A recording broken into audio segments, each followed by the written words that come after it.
গল্পের নাম ৬ গরিব বন্ধু আর সোনার গাছ। চরিত্র ৬ জন গরিব।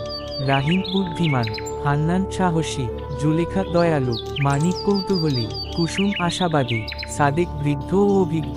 হিম বুদ্ধিমানের গলায়। বন্ধুরা, অনেক শুনেছি পাহাড়ের ওপারে আছে এক সোনার গাছ, যার ফল খেলে দরিদ্রতা দূর হয়। হান্নান উৎসাহী, তাহলে দেরি কেন? আমরা গরিব তো কি হয়েছে, আমরা একসঙ্গে গেলে কিছুই অসম্ভব নয়। জুলেখা শান্ত গলায়। কিন্তু রাস্তায় অনেক বিপদ আছে, আমাদের দয়া, ধৈর্য আর ভালোবাসা নিয়েই যেতে হবে। মানিক কৌতূহলী গলায়। আমি তো কখনো পাহাড় দেখিনি, চল না, এই দারিদ্র্যের জীবন তো এমনিতেই কঠিন। কুসুম আশাবাদী ভঙ্গিতে। আমরা যদি একে অপরকে বিশ্বাস করি, তাহলে সোনার গাছও আমাদের পাশে থাকবে। সাদেক বৃদ্ধ অধীর গলায়। আমি জীবনে অনেক কিছু দেখেছি, কিন্তু এই ৬ বন্ধুর মধ্যে যে শক্তি আছে তা কোনো সোনা থেকেও দামি। তারা পাহাড়ের পথে রওনা হয়। পথে এক নদী আসে, কেউ পার হতে ভয় পায়। রাহিম, একটা দড়ি বাঁধলেই তো পার হব আমরা।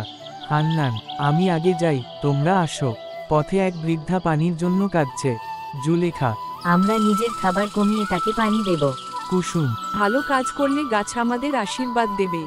অবশেষে গাছের কাছে পৌঁছে।